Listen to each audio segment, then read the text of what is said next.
Okay, all right. So YouTube is working, and I'm just going to go ahead with that. And I apologize to anybody that couldn't get on the Zoom chat this morning. Okay, this is going to be a tough one, and I'm going to follow your YouTube chat. This morning we're reading from the Red Book by C.G. Jung, the Reader's Edition, and I'm on page 320. I'm just going to sort of blast through this active imagination. You'll see why I provided the warnings on this earlier. It's a very tough chapter to read and then apparently to understand. And I think I have understood it. And it comes right down in the end to this Christ's sacrificial suicide, which is what he did. And so the sacrificial murder. But this was the vision that I did not want to see, the horror that I did not want to live. A sickening feeling of nausea sneaks up on me, and abominable, perfidious serpents wind their way slowly and crackingly through parched underground. They hang down lazily and disgustingly lethargic from the branches, looped in dreadful knots. I am reluctant to enter this dreary and unsightly valley, where the bushes stand in arid, stony defiles. The valley looks so normal. Its air smells of crime, of foul, cowardly deeds. I am seized by disgust and horror. I walk hesitantly over the boulders, avoiding every dark place for fear of treading on a serpent. The sun shines weakly out of a gray and distant sky, and all the leaves are shriveled. A marionette with a broken head lies before me amidst the stones. A few steps further, a small apron, and then behind the bush, the body of a small girl, covered with terrible wounds, smeared with blood. One foot is clad with a stocking and shoe. The other is naked and gorily crushed. The head, where is the head? The head is a mash of blood with hair and whitish pieces of bone, surrounded by stones smeared with brain and blood. My gaze is captivated by this awful sight. A shrouded figure, like that of a woman, is standing calmly next to the child. Her face is covered by an impenetrable veil. She asks me, what then do you say? What should I say? This is beyond words. Do you understand this? I refuse to understand such things. I can't speak about them without becoming enraged. Why become enraged? You might as well rage every day of your life, for these and similar things occur every day. But most of the time we don't see them. So knowing that they happen is not enough to enrage you? If I merely have knowledge of something, it's easier and simpler. The horror is less real if all I have is knowledge. Step nearer and you will see that the body of the child has been cut open. Take out the liver. I will not touch this corpse. If someone witnessed this, they would think I'm the murderer. You are cowardly. Take out the liver. Why should I do this? This is absurd. I want you to remove the liver. You must do it. Who are you to give me such an order? I am the soul of this child. You must do this for my sake. I don't understand, but I'll believe you and do this horrific and absurd deed. I reach into the child's visceral cavity. It is still warm. The liver is still firmly attached. I take my knife and cut it free of the ligaments. Then I take it out and hold it with bloody hands toward the figure. She, I thank you. I, what should I do? She, you know what the liver means, and you ought to perform the healing act with it. I, what is to be done? She, take a piece of the liver in place of the whole and eat it. I, what are you demanding? This is absolute madness.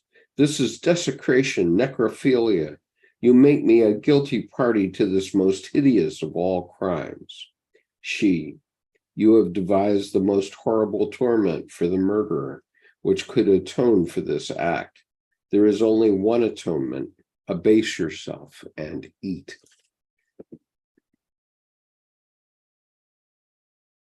I cannot refuse. I refuse. I cannot participate in this horrible guilt. She, you share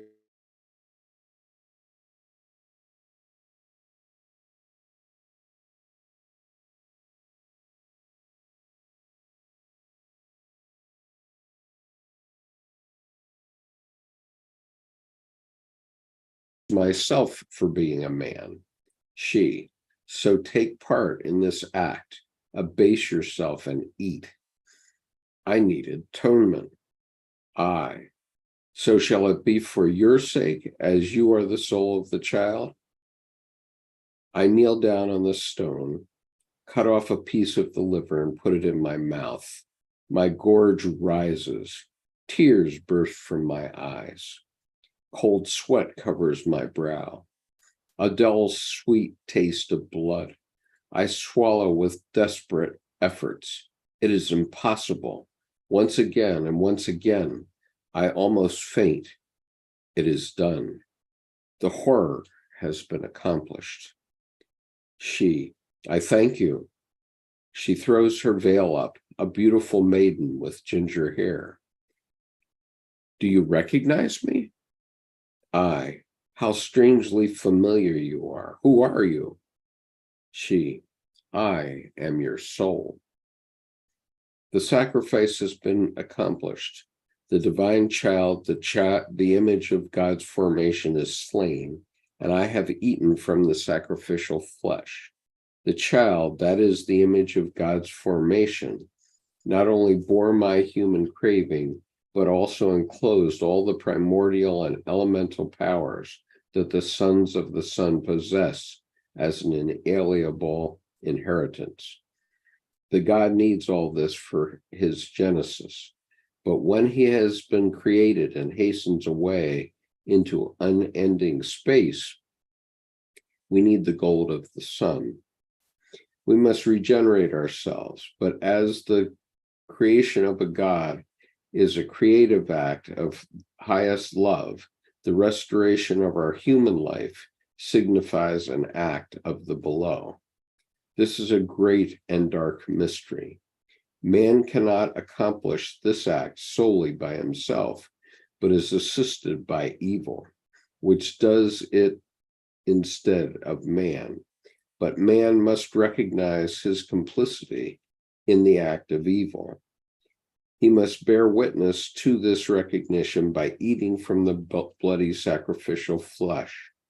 Through this act, he testifies that he is a man, that he recognizes good as well as evil, and that he destroys the image of the God formation through withdrawing his life force, with which he also dissociates himself from the God. This occurs for the salvation of the soul, which is the true mother of the divine child. When it bore and gave birth to the God, my soul was of human nature throughout. It possessed the primordial powers since time immemorial, but only in a dormant condition. They flowed into forming the God without my help, but through the sacrificial murder, I redeemed the primordial powers and added them to my soul. Since they became part of a living pattern, they are no longer dormant, but awake and active and irradiate my soul with their divine working. Through this, it receives a divine attribute. Hence, the eating of the sacrificial flesh aided its healing. The ancients have also indicated this to us, in that they taught us to drink the blood and eat the flesh of the Savior. The ancients believed that this brought healing to the soul. There are many truths. There are not many truths. There are only a few. Their meaning is too deep to grasp other than in symbols. Okay, other than in symbols. Okay, so now this goes on for a bit, but that was a lot to take, and there are 2.5 pages of footnotes here, which I'm going to get to in due course, but I'm going to take some of your comments now and see what you have to say. So,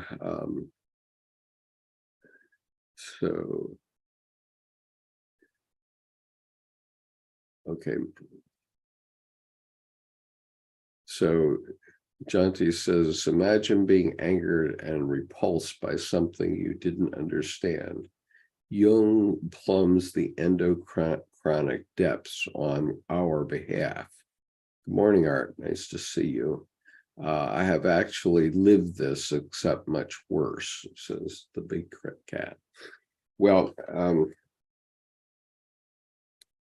I think what's happening here, and I'll just, since there's no more comments as yet, I think I'll just make a couple of my own comments.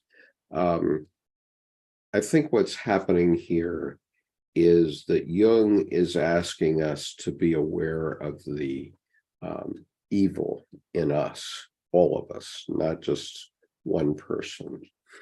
And I think that Jesus Christ recognized this fact, and this was rather the meaning of the sacrificial suicide that he committed on himself, because he didn't have to die on the cross. He voluntarily went into Jerusalem and argued his case before the Pharisees and so on. And so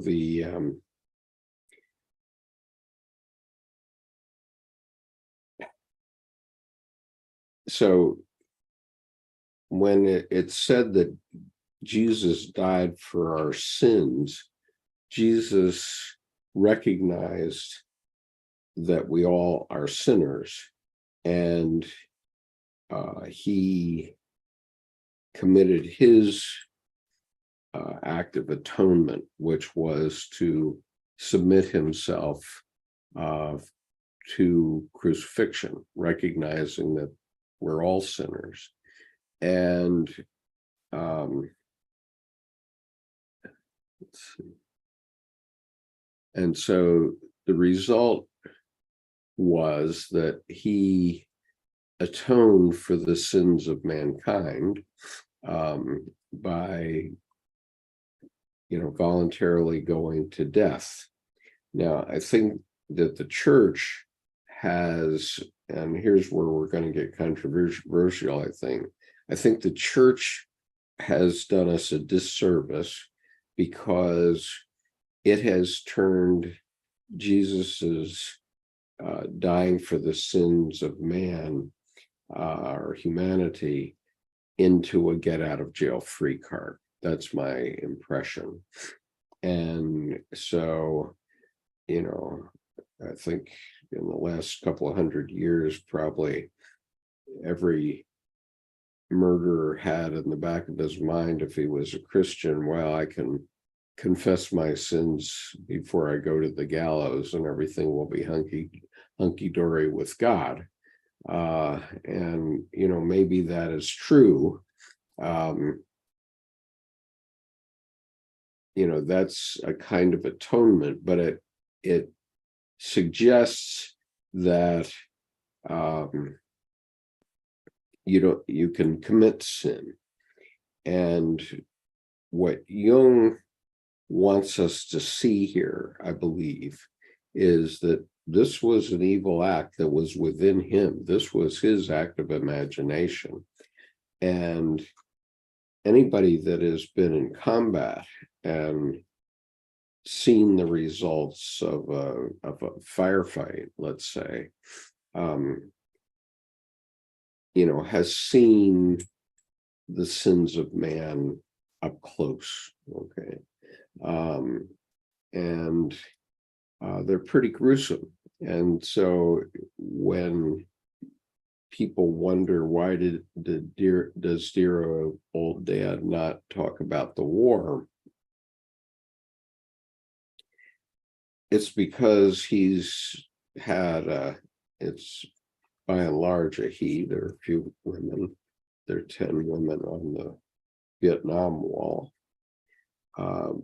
And they were nurses, and so they surely saw the results of evil battle, both to Americans and to Vietnamese prisoners who got treated in the same way as the Americans did once they reached the hospital.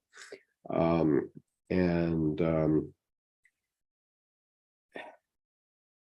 so we who were in Vietnam, we who were in Iraq and Afghanistan, surely know the evils of humanity. Okay, we've seen them up close and personal. We want to pretend that they are not within us. But on the other hand, at some level, we know that they are. And so what Jung is doing here, it seems to me, is showing through this passage, through this act of imagination, which he recorded fastidiously, that he too had evil within him, and that he was back in the primeval.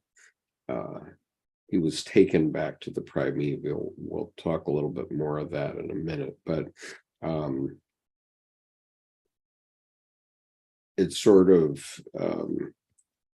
Jung acknowledging that we all have these thoughts deep within us, and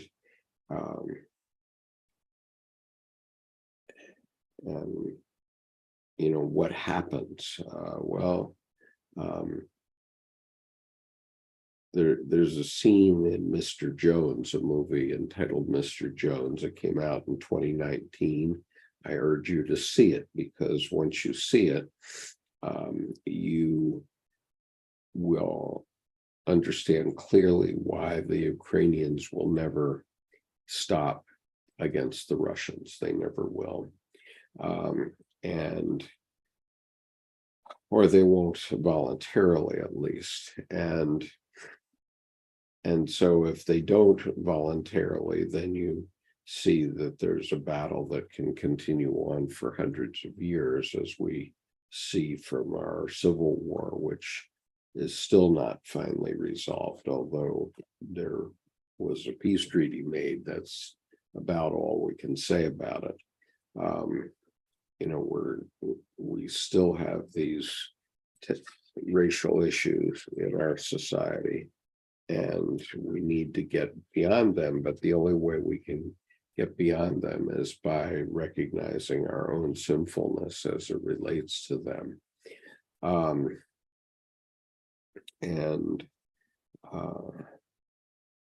That's hard to do.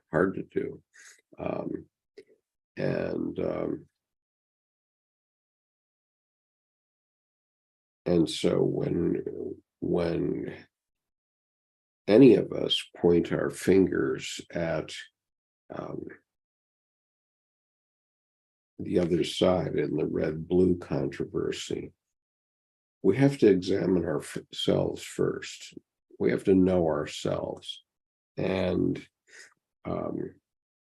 yes, there are things which I personally regard as evil, and on truth social, or not on truth social on threads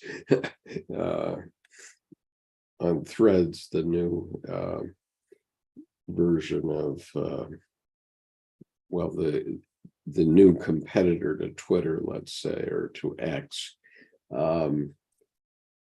I've been publishing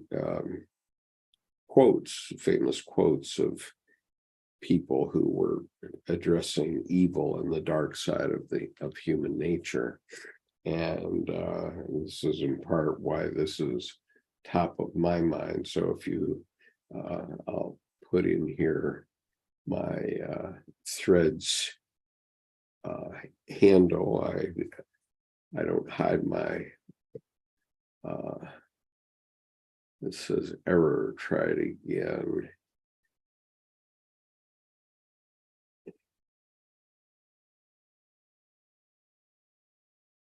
If that works. No, didn't like that either. I don't know why. That's weird. So my threads handle is skip_Conover because I always speak in my own name. I saw the risks of anonymous, speaking anonymously about more than 30 years ago, and I made a pact with myself to speak in my own name because that's one way I control my own psyche, is by being responsible for what I say and not just throwing stuff out there. And so I take responsibility for everything that I talk about on this channel and everything in my life. Now, I'm going to go back and look. And Jonty says, Jesus knew the inflated scribes and elders would go off like a chip pan fire when he revealed God's grace. And Low Rider says, walking zombies trying to scratch that itch. Jonty, I was a Most Star late 90s, agreed. The Big Cat. I think the most important thing Jung explored was recognition and acceptance of evil within as part of his being. His criticism of the Catholic Church was not having a place for evil. And Dionysus says, you are to bear the cross with Christ. Those that view it as a get out of jail free card are disingenuous. Yeah, we could say that. And Jonty Lau, more poverty revealed. Dionysus, more nonsense. Kimberly, my dad was a combat medic in Vietnam, two tours. He wanted to be a surgeon. He ended up being a safety consultant. The Big Cat.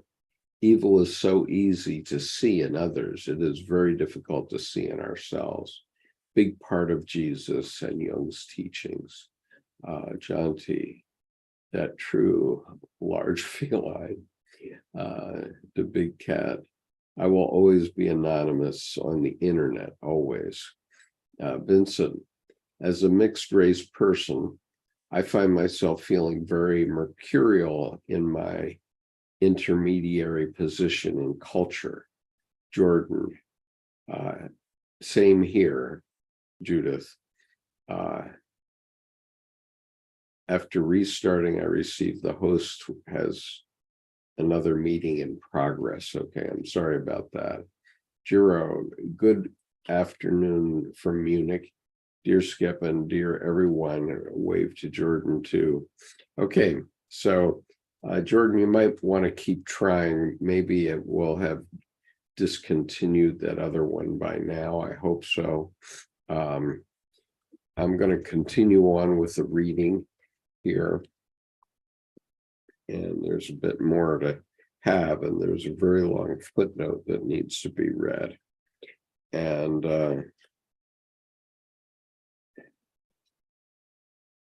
so I'll read this, and I'll note that the next three paragraphs, long ago, I decided, how can I disseminate the Red Book? And I decided to do what some people were doing with the Bible, and they were putting verses of the Bible onto Twitter. And they were committed to do it all the way through. I don't know if they did. I didn't pay attention to it that much, but I started to do it with the Red Book. And what I would do is I would take a whole paragraph, and I would read, because Twitter, if you put something here and then put something here and then put something here, if you read them in order, then if somebody comes and reads your timeline later on, they'll be in reverse order. So I figured that out early on. And so what I did was, paragraph by paragraph, I started to read the Red Book in reverse order, which was a very interesting exercise, because what I learned by doing that is that it makes absolutely the same amount of sense in both directions. And so, I would, thank you for the hearts there. I appreciate that. So now this next part are three paragraphs that I did read into Twitter. I read them in reverse order, so I'll think about reading them that way in a minute. But here they are. A God. Okay, so the previous paragraph was, there are not many truths, there are only a few. Their meaning is too deep to grasp other than in symbols. And the footnote to that is, Jung developed his ideas concerning the significance of symbols in psychological types. And the essence of it is that some problems of, good and evil and so on are so knotty that you can't know what the right answer is. And so your psyche, your unconscious, will send you in a dream or a vision a symbol of what the answer is. And then you have to work out what that symbol means. And it's what it means to you, because anything that you look at, whether it's the cross or the Star of David or the partial moon that appears in Islam, they mean so many different things to people that there's no two people that sees them alike. And so here we go again. And Jung at one point said, I speak in symbols. So, and Dr. Edward Edinger observed that if you take a paragraph of Jungian thought anywhere in the collected works, each paragraph doesn't necessarily represent a new topic, as we are taught to do in our grammar classes. It represents a complete symbol. And so he speaks in symbols. Every paragraph that he speaks is a symbol, and you should read it that way. And Jati says, and Michelle says, can you show us some images today? If there's time. I'm not sure I have all these images, but I will show you some if I can. But you should take the paragraph as a symbol and as an image. So here I go. A God that is no stronger than man, what is he? You still should taste holy dread. How would you be worthy of enjoying the wine and the bread if you have not touched the black bottom of human nature? Hence, you are lukewarm and pale shadows, proud of your shallow coastlines and broad country roads, but the floodgates will be opened. There are inexorable things from which only God can save you.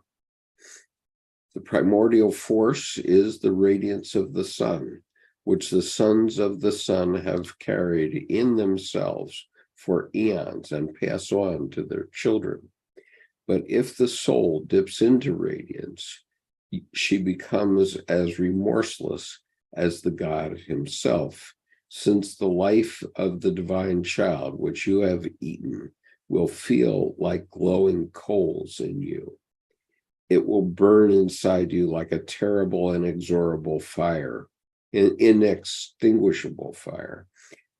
But despite all the torment, you cannot let it be, since it will not let you be. From this, you will understand that your God is alive and that your soul has begun wandering in remorseless paths. You feel that the fire of the sun has erupted in you. Something new has been added to you, a holy affliction. Sometimes you no longer recognize yourself. You want to overcome it, but it overcomes you. You want to set limits, but it compels you to keep going. You want to elude it, but it comes with you. You want to employ it, but you are its tool. You want to think about it, but your thoughts obey it. Finally, the fear of the inescapable seizes you, for it comes after you slowly and invincibly. There is no escape. So it is that you come to know that what a real God is. Now you'll think up clever truisms, preventive measures, secret escape routes, excuses, potions capable of inducing forgetfulness, but it's all useless. The fire burns right through you. That which guides forces you onto the way. But the way is my own self, my own life founded upon myself. The God wants my life. He wants to go with me, sit at the table with me, work with me. Above all, he wants to be ever present. But I'm ashamed of my God. I don't want to be divine, but reasonable. The divine appears to me as irrational craziness. I hate it as an absurd disturbance of my meaningful human activity. It seems an unbecoming sickness which has stolen into the regular course of my life. Yes, I even find the divine superfluous. All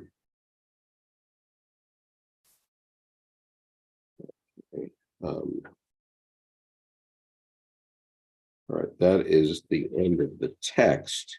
I have not yet gotten into this long footnote, but I want to share with you one thing before I do that, and that is I want to read it backwards, and you tell me whether I'm right or not, but I believe that it probably makes as much sense backwards as forwards. I'll take some of your comments first.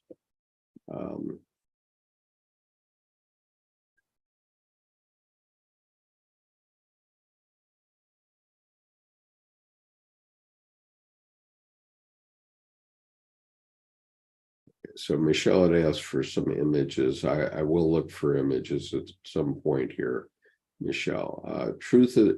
John C says, truth is a line, you cannot manipulate it. it will bite your head off. Kimberly, I have had dreams about friendly lions. Vincent, I understand the idea of myth and archetype having to fill the needs of the unconscious, but Christ was myth and a real figure as he so fulfills it perfectly. You cannot, Michelle, you cannot let it be, since it will not let you be. Deep, and she's got an ocean with some whales. Jonty, imagine somebody telling you the spirit that you had known your entire life was a myth. Laugh out loud. I suppose they reveal their poverty and not mine. Jonty gives us a kiss emoji. Vincent, does individuation involve finding the Holy Spirit?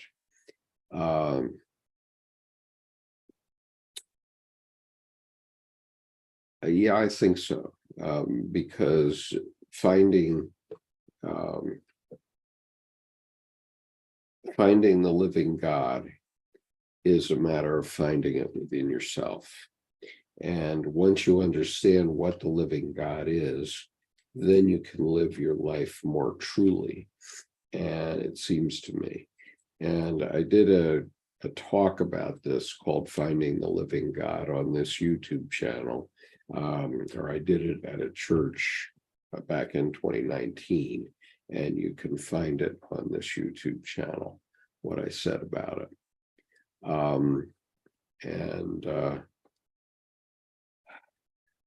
Dionysus says, do you enjoy casting stones? And I would just say what the Bible says, let he who is without sin cast the first stone. Vincent, myth is story, but narrative is the deepest truth. Religion is meta-narrative, speaking of another's poverty. And a laughing emoji from Dionysus. Jordan, inner divinity as the Holy Spirit. And Vincent, thanks, guys. And this is the most beautiful psychology and truth. And Jiro, in a sense, the Holy Ghost likely finds you first. And Vincent, grace, humility. Kathy, there are no stupid questions, but I can't help but wonder if Dr. Jung ever experienced some ritualistic child sacrifice. Well, he certainly experienced this one that we're reading today. And he understood its consequences, and he understood that this is the evil within him. But he also, in my view, understood that this is the evil within all of us. Is God only in the eros, says Vincent? Well, no, because in the Bible it says in the beginning was the Word was with God, and the Word was God. And any word is logos, that's all logos. And it was only by meditating on that passage and understanding it that I could adopt it for my own, and that all came through logos. So as we look at chaos, what I've been doing in my artwork lately has been looking at chaos and then bringing order into it. So we have both in operation within our psyches, and God is within both. I mean, you feel it. And as I've been doing this as a meditation technique now for several months since I learned about it, I Sure. I definitely feel that.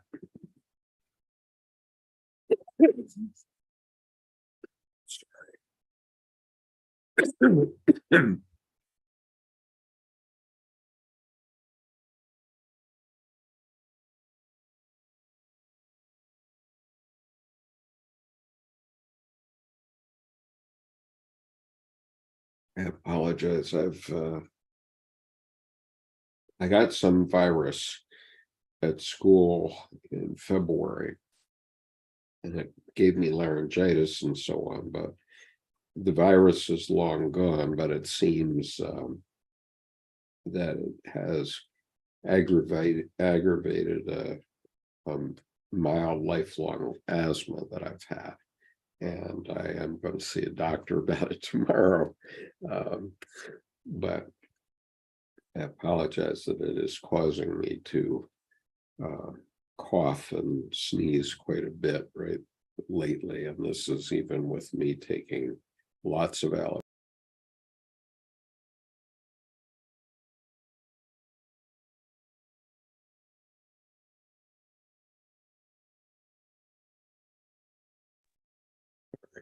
Okay, going on. Let's see.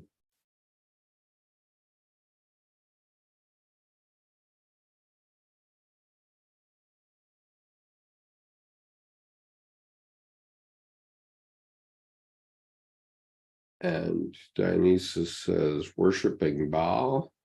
And obviously that's the devil. Anthony, the drives as superfluous means if it has no relevance to you, you are better to ignore it. Well, that wouldn't be the way to individuation, I don't think. It's better to understand yourself, know yourself, and this has been a watchword since the time of the Greeks. The symbol of my college is an angel pulling a cover off the head of a young child and showing them the truth and knowing. And there's one, it says know thyself. So and that's come down from the Greeks.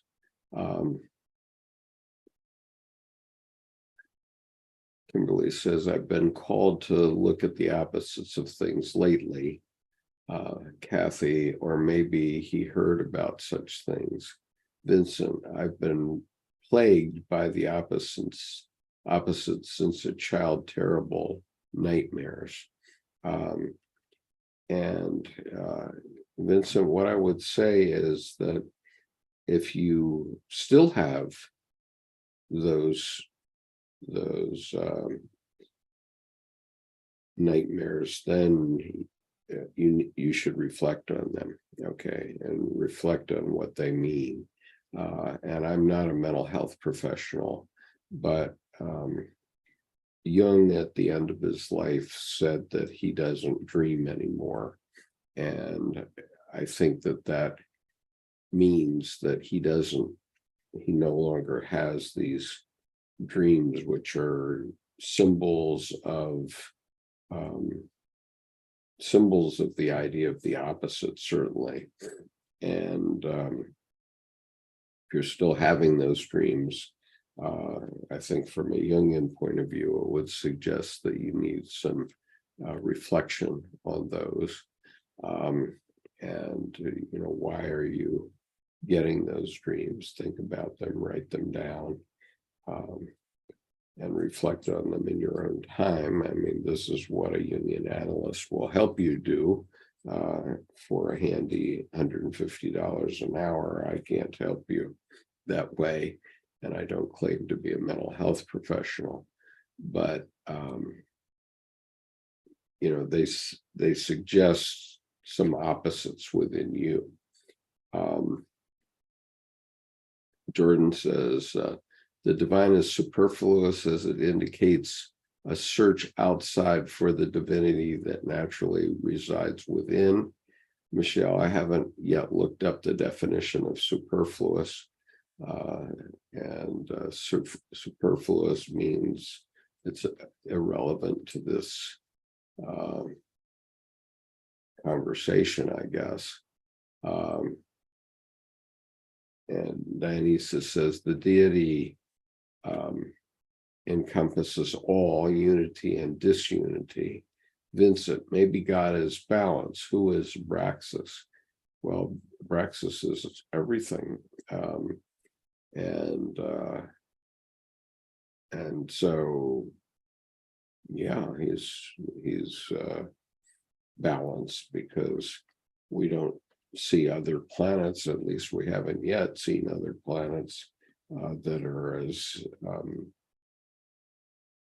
unbalanced, let's say, as ours is, and that's mainly a result of the human species.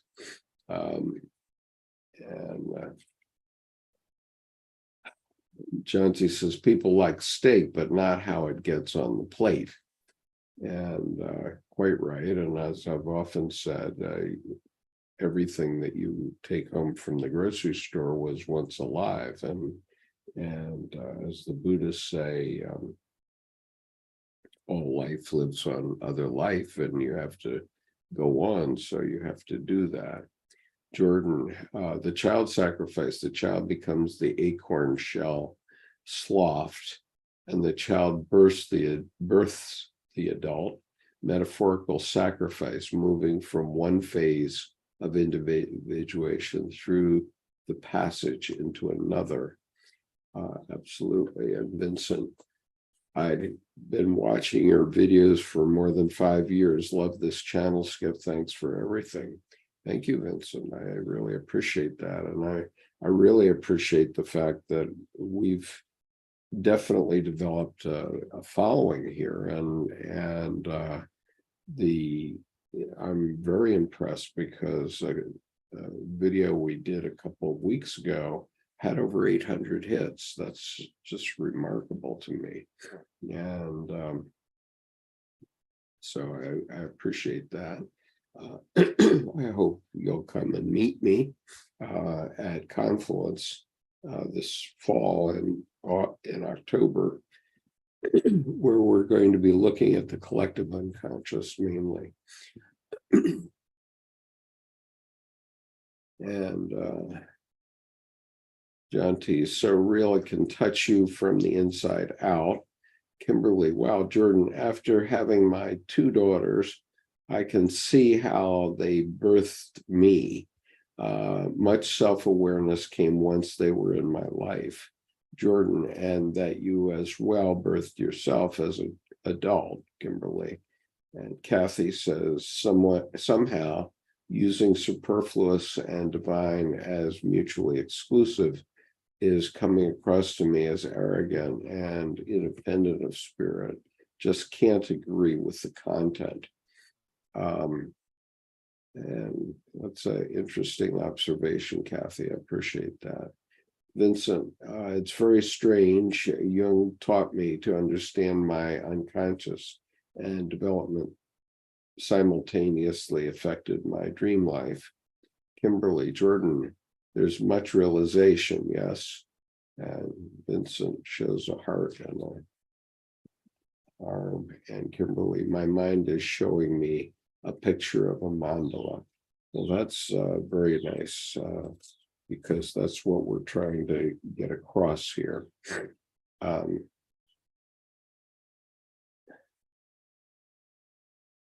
So I'm going to take these 4 paragraphs and I'm going to read them backward, one sentence at a time. And you can tell me after I've done this whether it means the same thing in reverse. That which guides forces you onto the way. The fire burns right through you. Now you'll think up clever truisms, preventive measures, secret escape routes, excuses, potions capable of inducing forgetfulness, but it's all useless. So it is that you come to know what a real God is. There is no escape.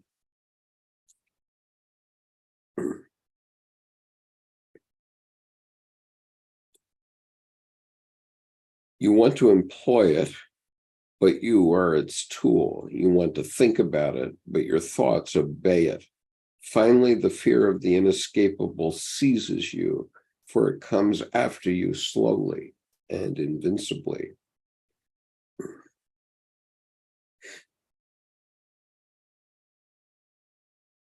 You want to elude it, but it comes with you. You want to set limits, but it compels you to keep going. You want to overcome it, but it overcomes you. Sometimes you no longer recognize yourself. You feel that the fire of the sun has erupted in you. Something new has been added to you, a holy affliction.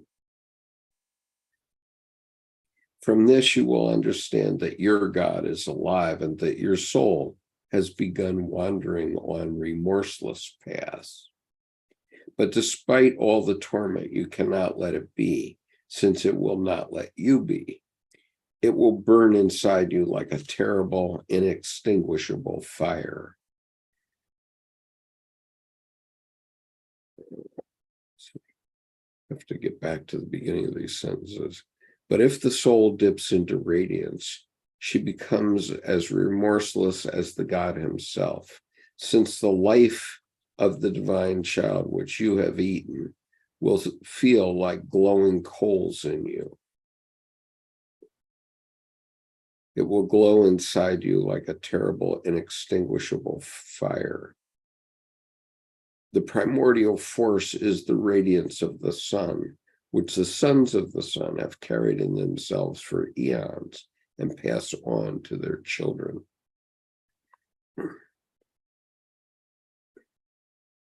But the floodgates will be opened. There are inexorable things from which only God can save you. Hence you are lukewarm and pale shadows, proud of your shallow coastlines and broad country roads. How would you be worthy of enjoying the wine and the bread if you have not touched the black bottoms of human nature? You still should taste holy dread. A God who is no stronger than man, what is he? Okay, so that is the reading in reverse, and I'll just see what you've said about whether it more or less means the same thing. And Vincent, I'm in the tri-state area.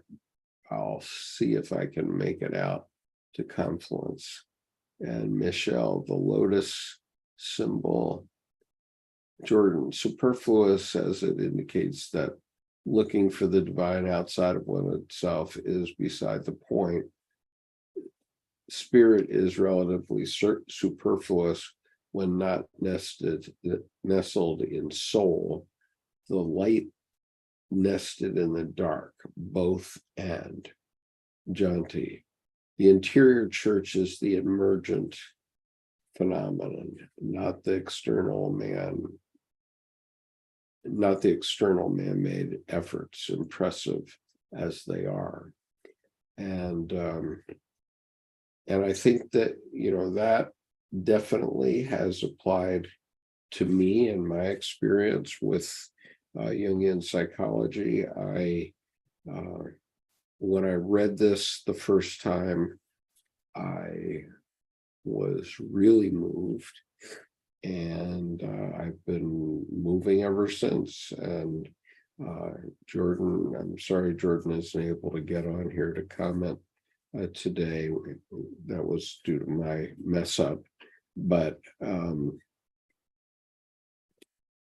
he'll be back next week, I'm sure, and I'll give him the opportunity to comment on this week at that point. And I think that the point is that Jung here is bearing the evil in him. And later on in this book, he says, have you ever thought of the evil in you?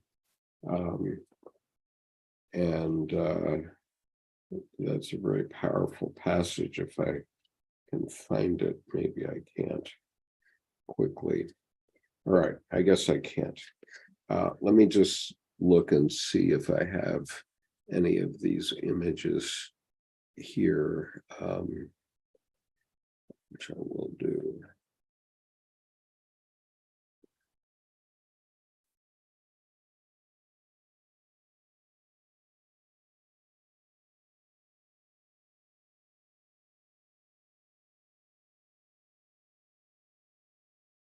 I have over 1 million files on my hard drive, so I have a pretty good filing system, but pretty good is not necessarily great. Let's see here. We start with image 79.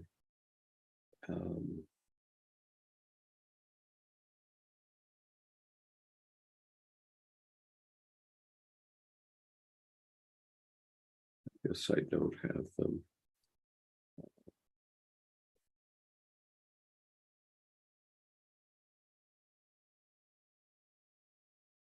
I haven't properly sorted them, and I apologize for that because we've been moving my office into these new digs, and I've been very disjointed. I will uncloak for a moment and give you a sense of where I am now. There's some good points and there's some bad points. The comment has been made that I have a pink Barbie wall. It's actually raspberry, I believe, is the color. And over my shoulder here is a painting that I did some years ago of the scene, which is right out there. And over here, this is a portrait of me that was done by a professional artist that my mother-in-law's had on her wall. This is her bedroom for a couple of decades now. And so it's when I was a younger man. And I have gotten my Jung books out of these are my wife's books I'm showing you here. These are my books over here, where I've started to get my Jung books out and put on the bookshelf. I have this little furry creature, and I have no idea its origin, but for some reason I keep it as a talisman. And if I now look to my right, this is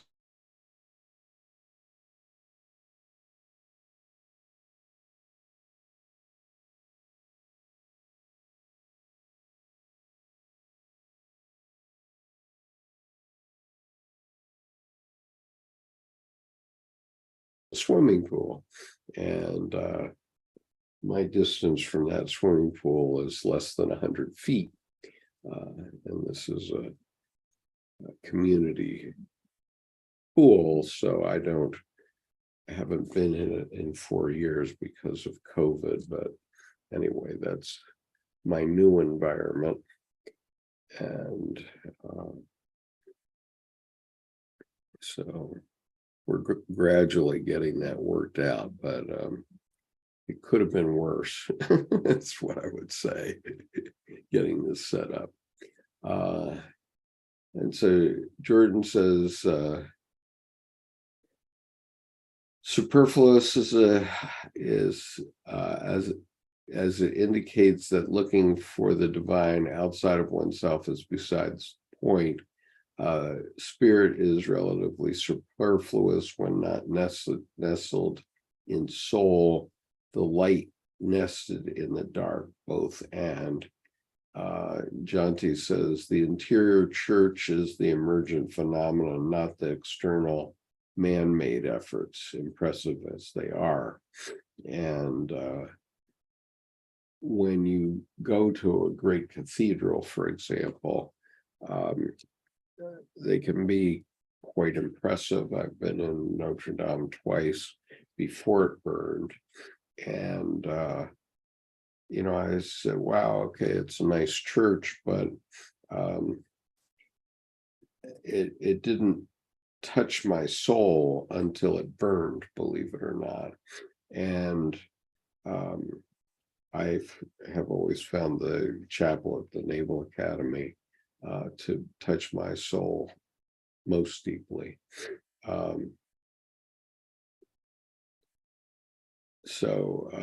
John Z says the interior church is the emergent phenomenon, not the external man-made efforts, impressive as they are. Kathy, spirit can be superfluous anymore than the cosmos can be mundane. Spirit is in all things, not dependent on a thinker.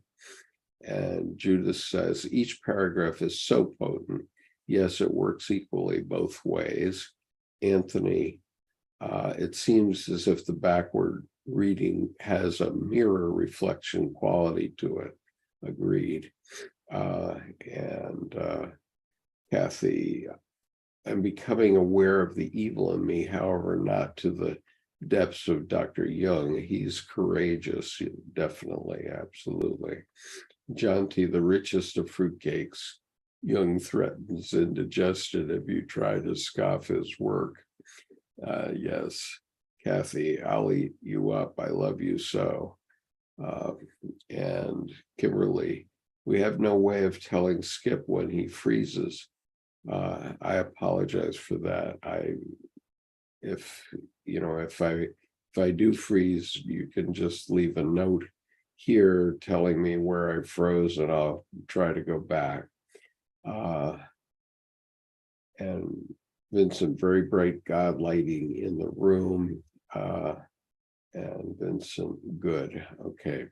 All right. So that is that. And so now I'm going to try to read these footnotes. They're in a much smaller typeface font.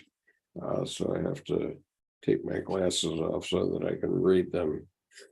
So footnote 153. I'm looking at page 325 of the Reader's Edition, if you're following along. And so footnote 123. In 1909, Jung had his house built in Kusnacht and had the following motto from the Delphic oracle carved above the door: Vocatus atque non vocatus Deus adoret. Called or not called, God will be present. The source of the quotation was Erasmus's Collectantia Adagiorum. Jung explained the motto as follows. It says, yes, the God will be on the spot, but in what form and to what purpose? I have put the inscription there to remind my patients and myself. Timor Dei initium sapientia, Psalm 11 or 111:10. Psalm 111:10. Here another not less important road begins, not the approach to Christianity, but to God himself. And this seems to be the ultimate question. Jung to Eugene Rolfe, November 19th, 1960. I'll read that again. Here another not less important road begins, not the approach to Christianity, but to God himself. Footnote 154. There is a note at bottom of page 21. Okay. August 21st, 1917. Possibly an abbreviation of Fesset or Maid. Okay, I'm not sure that's important. Okay, so now paragraph one or footnote 155. I think this is, well, there's a couple here still. Okay, in Black Book 7, in Jung's fantasy of October 7th, 1917, a figure appears, Ha, who says he is the father of Philemon. Jung's soul describes him as a black magician. His secret is the runes, which Jung's soul wants to learn. He refuses to teach them, but shows some examples which Jung's soul asks him to explain. Some of the runes later appear in these paintings. About the runes in this painting, he explained, see the two with different feet, one earth foot and one sun foot, which reach toward the upper cone and have the sun inside.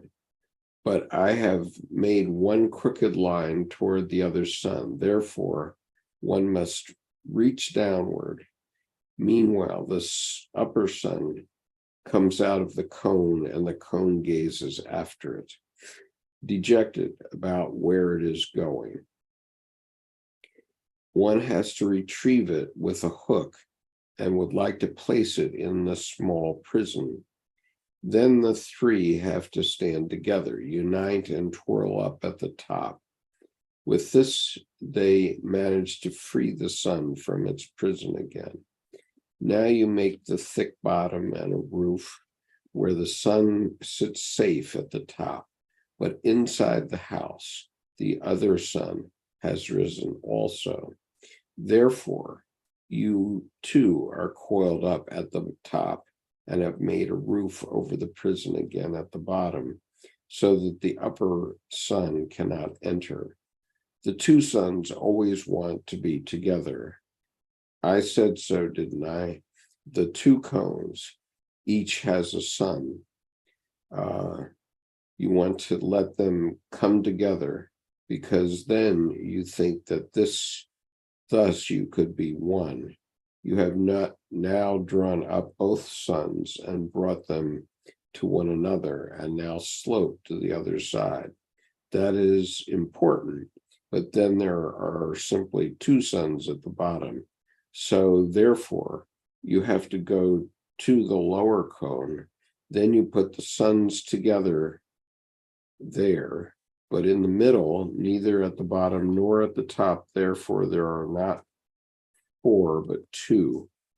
But the upper cone is at the bottom, and there is a thick roof. And if you want to continue, you long to return with both arms, both at the bottom, and you have a prison for two for both of you.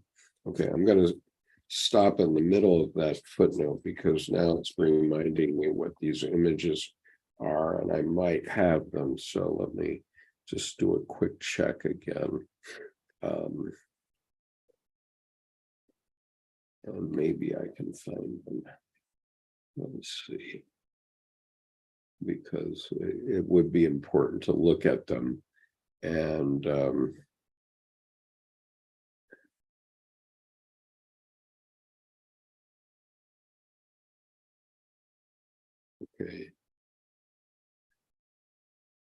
All right, so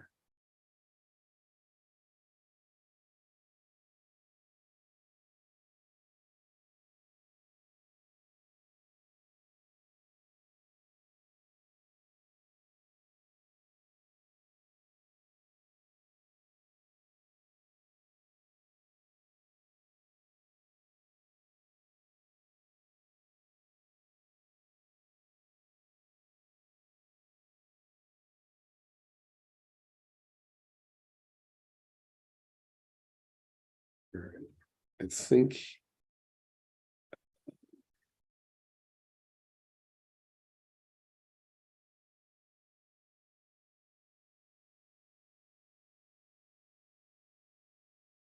all right, I do have what I think he's talking about, so I'm going to share it. All right, so here is the rune. And as you can see, there are different parts here that are kind of rune-like, a Semitic language as we know it. And he's talking about this cauldron. Let's see. And then he later is talking about this with the suns and the top and the bottom that are cones. I think he's talking about that. So that might help to understand that. And so you can come back to this and look at it again on the video later on. All right. So I think that was what was being referred to there.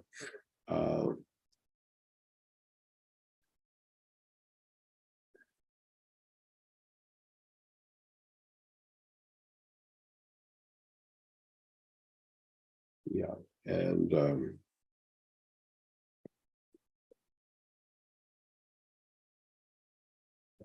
Michelle says there's a promise in the big book. He comes close to those who seek him. And so, yeah, surely. All right, I'm going to read on. This is 2 pages of footnotes, but okay,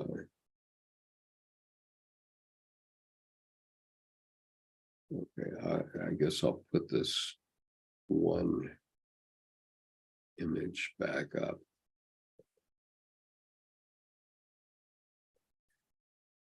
All right, I think this is the image she's referring to in this. I'm not 100% sure, but at the bottom you have a prison for 2, for both of you. Therefore, you make a prison for the lower sun and fall toward the other side.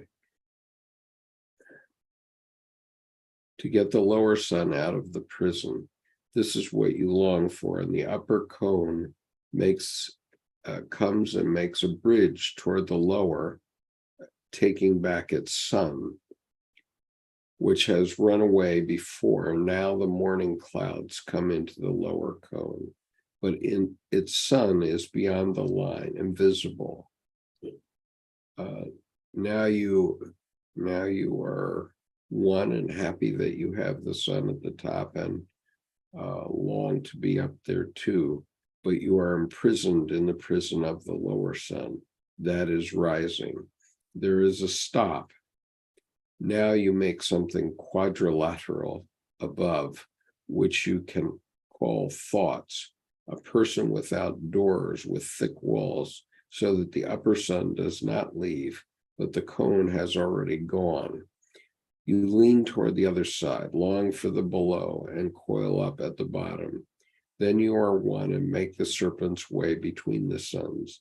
That is amusing and important.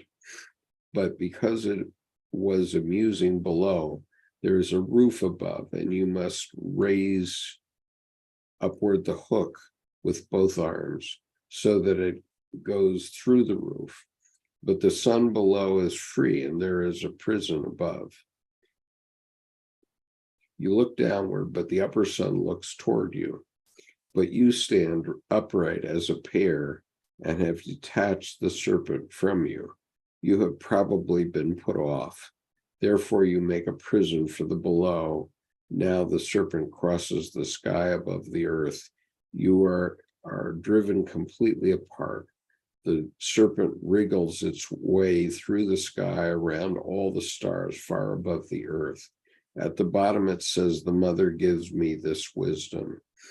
Be you content. And to Aniela Yaffe, Jung recounted that he had had a vision of a red clay tablet inscribed with hieroglyphics and embedded in his bedroom wall.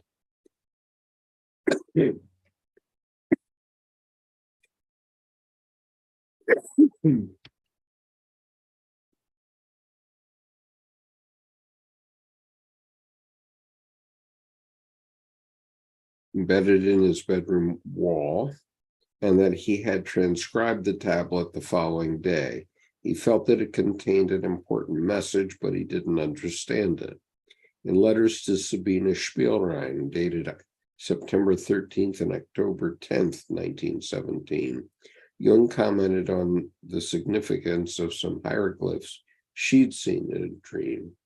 On October 10th, he wrote to her that with your hieroglyphics, you are dealing with phylogeneric engrams of a historical symbolic nature.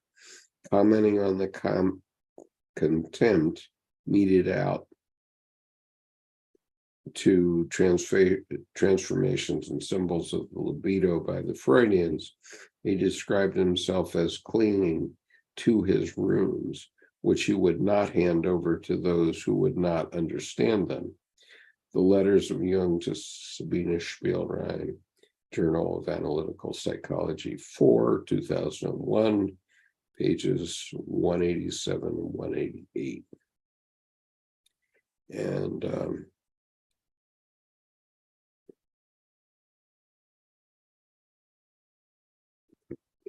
see if I can find this.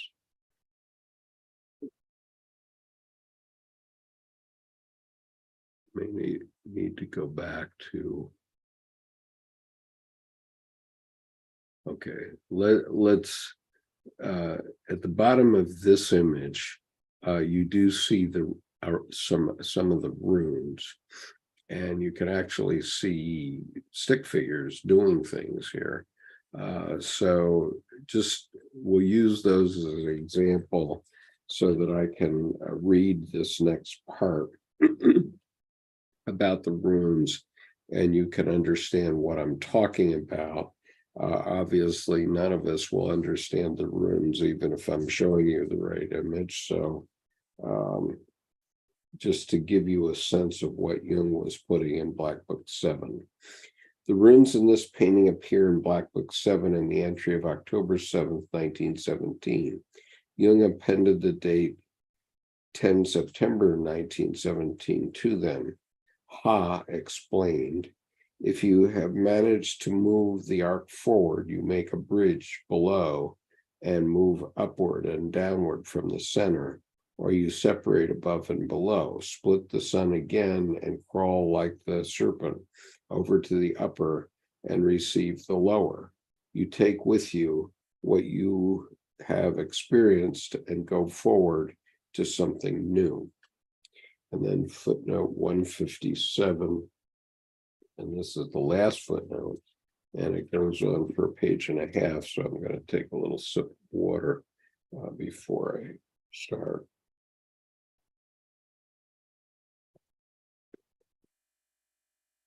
The runes in this painting appear in Black Book 7 in the entry of October 7th, 1917. Jung appended the date 11 September 1917 to them. Ha explained, now, however, you make a bridge between you and the one longs for the below, but the serpent crawls up, crawls at the top and draws the sun up. Then both of you move upward and want to go to the upper. But the sun is below and tries to draw you down, but you draw a line above the below and long for the above and are completely at one. There the serpent comes and wants to drink from the vessel of the below, but there comes the upper cone and stops like the serpent.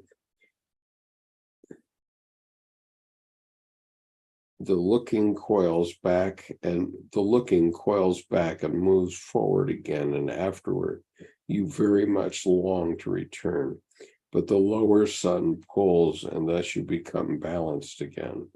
But soon you fall backwards, since the one that has reached out toward the upper sun, the other does not want this, and so you fall asunder, and therefore you must bind yourself together 3 times. I think we might be talking about this one. So I'm going to put that up. Then you stand upright again and you hold both suns before you as if they were your eyes, the light of the above and the below before you, and you stretch your arms out toward it and you come toward together to become one and must separate the two suns, and you long to return a little to the lower and reach out toward the upper. But the lower cone has swallowed the upper cone into itself because the suns were so close. Therefore, you place the upper cone back up again, and because the lower is then no longer there, you want to draw it up again and have a profound longing for the lower cone while it is empty. Above, since the sun above, the line is invisible. Because you have longed to return downward for so long, the upper cone comes down and tries to capture the invisible lower sun within itself. There the serpent's way goes at the very top. You are split and everything below is beneath the ground. You long to be further above, but the lower longing already comes crawling like a serpent, and you build a prison over her. But there this lower comes up, and you long to be at the very bottom, and the two suns suddenly reappear close together. You long for this and come to be imprisoned. Then the one is defiant and the other longs to and the other longs for the below. The prison opens. The one longs even more to be below, but the defiant one longs for the above and is no longer defiant, but longs for what is to come. Thus it comes to pass, the sun rises at the bottom, but it is imprisoned, and above three nest boxes are made for you and the upper sun, which you expect because you have imprisoned the lower one. But now the upper cone comes down powerfully and divides you and swallows the lower cone. This is impossible. Therefore, you place the cones tip to tip and curl up toward the front in the center, because that's no way to leave matters. So it has to happen otherwise. The one attempts to reach upward, the other downward. You must strive to do this, since if the tips of the cones meet, they can hardly be separated anymore. Therefore, I have placed the hard seed in between, tip to tip, which would be so beautifully regular. This pleases father and mother, but where does that leave me and my seed? Therefore, a quick change of plan. One makes a bridge between you both, imprisons the lower sun again, and one longs for the above and the below, but the other longs especially strongly for the forward, above, and below. Thus the future can become. See how well I can already say it. Yes, indeed, I am cleverer than you. Since you have taken matters in hand so well, you also get everything beneath the roof and into the house, the serpent and the two suns. That is always most amusing. But you are separated, and because you have drawn the line above, the serpent and the suns are too far below. This happens because beforehand you curled around yourself from below, but you come together and into an agreement and stand upright because it is good and amusing and fine, and you say, thus shall it remain. But down comes the upper cone because it felt dissatisfied that you had set a limit above beforehand. The upper cone reaches out immediately for its sun, but there is nowhere a sun to be found anymore, and the serpent also jumps up to catch the suns. You fall over and one of you is eaten by the lower cone.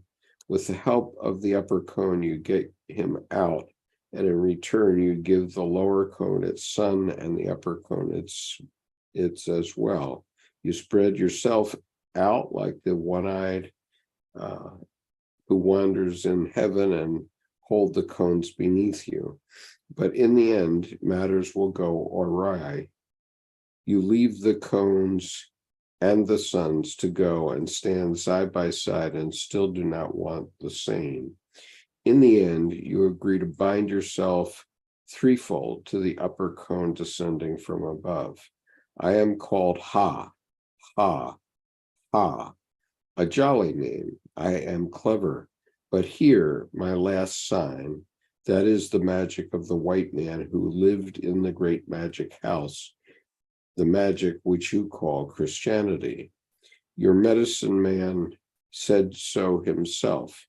I and the Father are one. No one comes to the Father other than through me. I told you so. The upper cone is the Father. He has bound himself threefold to you and stands between the other and the Father. Therefore, the other must go through him if he wants to reach the cone. Okay, that probably sounded like a lot of gibberish, and in a way, it does sound gibberishy to me. However, in keeping with my intention to read the Red Book in its entirety, I read it to you in the hope that it might speak to you in some way, and that I wouldn't know. And so let me go back and see what else you folks have said.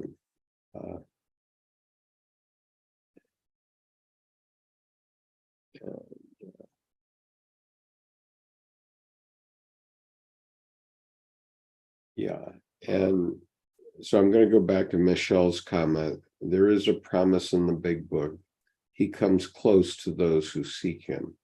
And here you really see the need for having the folio edition right in front of you. Now, my folio edition is now upstairs in the apartment in which we're living, and so I don't have it readily handy anymore. Used to be handy,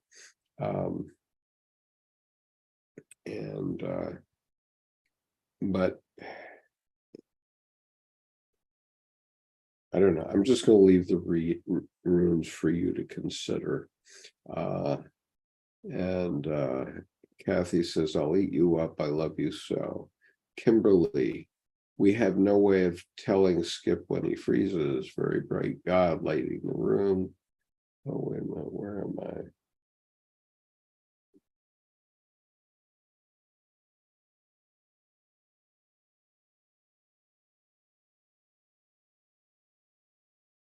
Vincent says, I can only interpret, but this painting looks to me like spirit and soul meeting. Michelle, I love this picture so much. Jordan nods. Vincent, connection of spirit and soul. And Jonty provides us with runic emojis.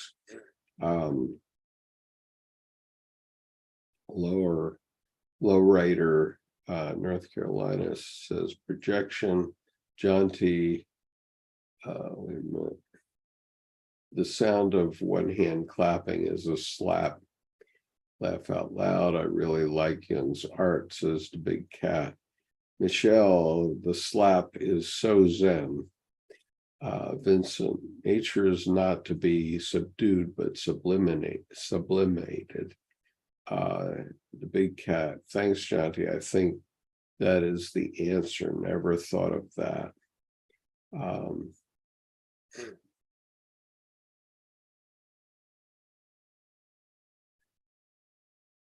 And Jordan, yes, son. John T. The periodic table contains technetium, an element translated as artificial. Go figure.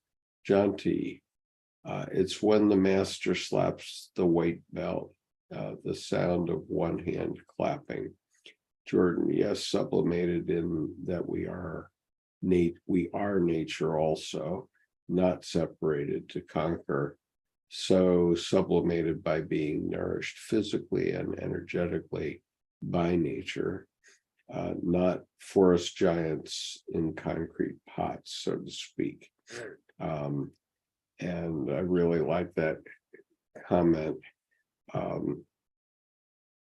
because it refers back to me to the movie Pollock, in which Pollock's wife is commenting they're early in their relationship, and he's doing a painting on a wall, and she can't figure out what the painting's about.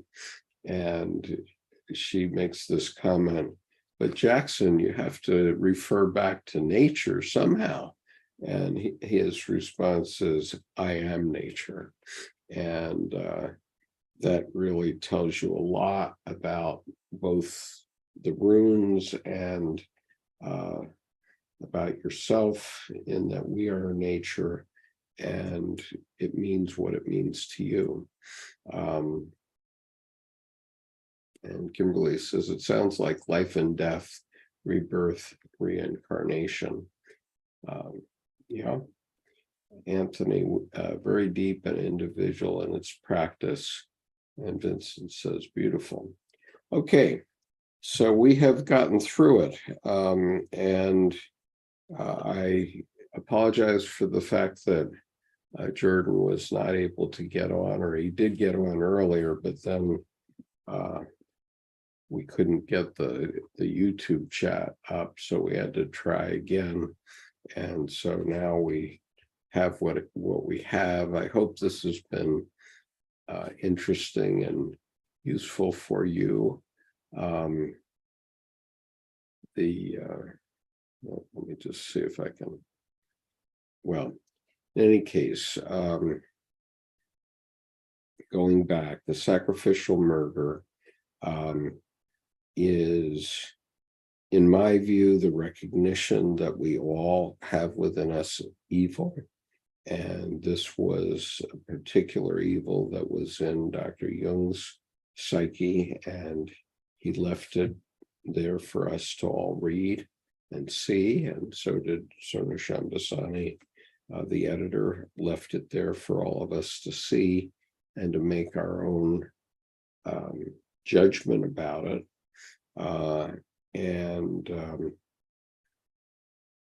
And so I hope you'll meditate on that, and also consider buying the folio edition of the Red Book, because then you'll be seeing the various images as they emerge. It's hard to work with here on YouTube, but I have my own copy, and I actually purchased a podium, which I have in my living room as a standing desk, and I have the Red Book in a place of honor on that podium, because I often go back and refer to it, and it's very useful to have the images with the reading. And as you can see, it can be a little bit confusing if you're just reading the words.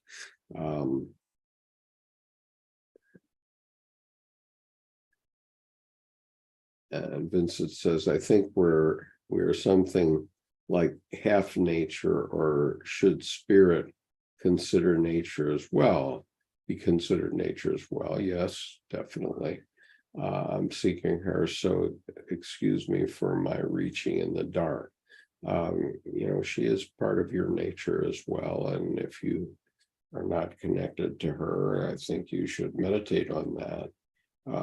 In your case as a man, I presume you're a man, your your soul will probably be feminine, but not always the case.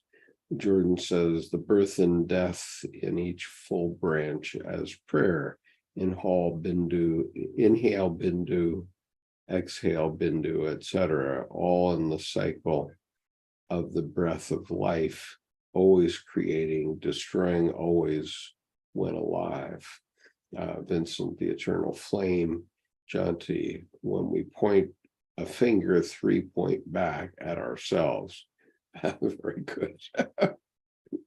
Vincent, fleck in your neighbor, mote in your eye, fleck in your neighbor, mote in your eye. Yeah, sometimes we have a mote in our eye.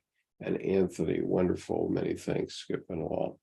Okay, so we have come to the end of 2 hours. It's a wall of fingers and the door out is a mirror. Yeah, definitely. So these things are not easy, and they take a long time to reflect on sufficiently so that you know yourself and know what we're talking about here. Even it's difficult material, but I'm very honored personally by the fact that we get so many hits on these talks when we carry them through each week, and so we'll keep doing them. Next week we will be talking about divine folly. Let's see how long that chapter is. That's the next chapter. It begins on page 328 of the Red Book Reader's Edition. And we might get into the second night, next Secunda. I'm not sure we will get into that. That's going to be a longer chapter. But anyway, we'll be talking about the Divine Folly next week, which is a 5-page long chapter. And I'll look forward to seeing you all then. And thank you, Jordan, for hanging in there with me. Sorry for the technical trouble at the beginning.